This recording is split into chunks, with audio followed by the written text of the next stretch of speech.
My socks? Don't be embarrassed. I do it myself sometimes. I'm not embarrassed. To me, matched socks is just a rule of society that doesn't make sense.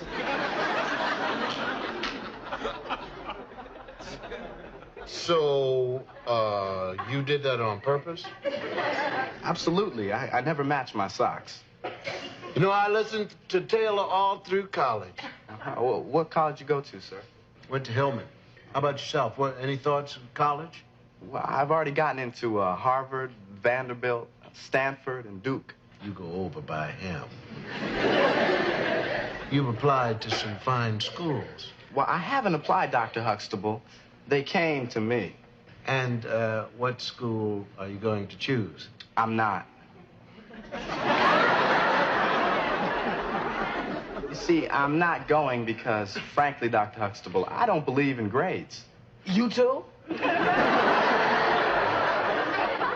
Usually, people who don't believe in grades do so because of the grades they're getting.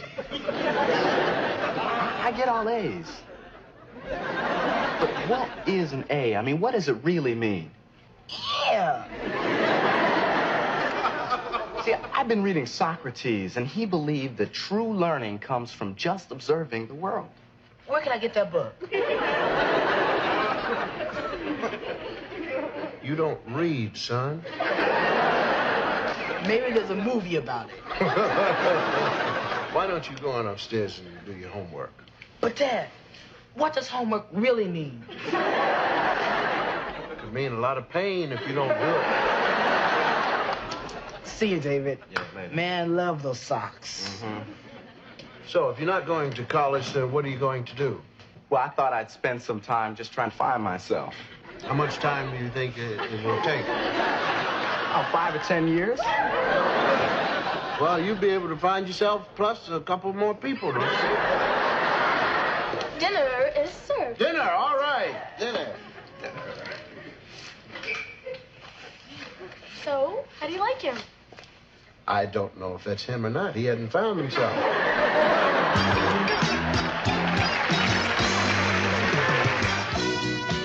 The entree, Dr. Huxtable's Salisbury Steak Deluxe. I'm sorry, Dr. Huxtable, I don't eat meat. The boy does not eat meat. Well, I'm a vegetarian. I didn't know that. Well, we have lots of red beans and rice. I'm sorry, I only eat brown rice. Oh, that's all right. We can take the rice and burn it for you. Dad? Huh? The salad will be plenty, thank you. Okay. Yeah, I think I'll just have salad myself. Well, good. Then it'll be more for us. Well, the reason why I became a vegetarian is all the studies I've read confirm that many illnesses can be traced to the consumption of meat. Mrs. Huxtable and I love to live dangerously. Well, nothing personal, Dr. Huxtable, but I'd expect that answer from a doctor. See, the medical establishment has always done a poor job of stressing the link between diet and good health. I understand that you're a real theater buff. Yeah, one of my passions. Well, I just loved Dream Girls. Dream girls. David is very bothered by the gross commerciality of contemporary theater. Well, all I know is we left that theater humming the tunes and feeling fine, didn't we, Cliff? And I think the medical profession has done a good job in stressing the link between diet and health.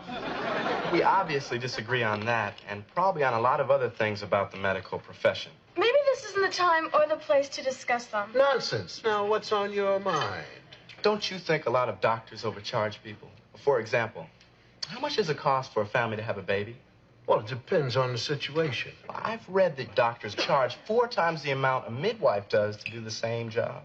Well, that's because the midwife does not have the expertise or equipment that I have in case problems arise. So all that extra money you charge really protects the patient in case there's some complications, right? Absolutely. And if there aren't any complications, do you give the money back? Yeah. I I think that salad needs a little bit more dressing No, on the it. salad doesn't need anything. Yes, it does. And I need you to help me bring out the main course. Excuse us, Certainly. please. Certainly. Cliff?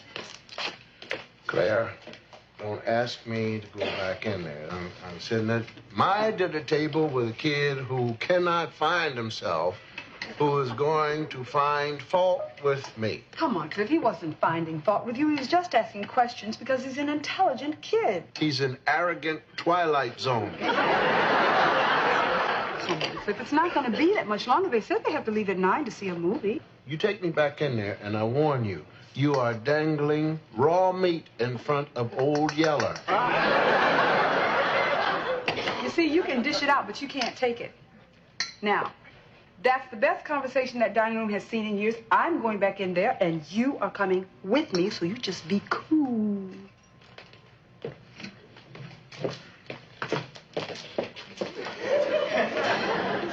I hope you're not mad at what I said about doctors. This is the best conversation this dining room has had in years. The Huxtables have always enjoyed good conversation.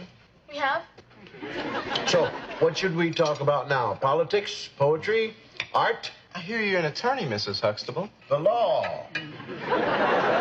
How can you work in a profession where you defend people you know are guilty just so you can collect your paycheck? Well, David, according to the 14th Amendment, everyone is entitled to due process. I'd expect that answer from a lawyer. What I really don't understand... What I really don't understand, Mrs. Huxtable, is why do you divide your time between pursuing your career and raising your family? I don't think I understand your point. The point is, your husband makes a tremendous amount of money. Shouldn't you just stay at home with the kids? That is a sexist statement, young man. Why didn't you ask Dr. Huxtable that same question? Let's go get some rolls or something.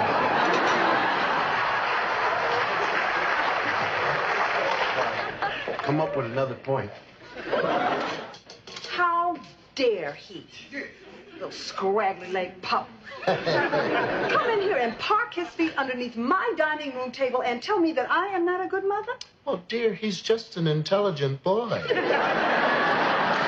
Don't you start with me this evening. Now, listen to me. You know Old Yeller? Well, after he died, they made a sequel, Mrs. Old Yeller. And Mrs. Old Yeller, she was worse than Old Yeller. Because all Old Yeller did was he just barked. He just said, oh. But Mrs. Old Yeller said, ha. And she bit people. Mom, Dad, there may be a long line at the movies, so we're gonna go now. All right. It was nice to meet you, Yes, Doctor. sir. Mrs. Huxtable, Please, it was take great. care. Hey, heel.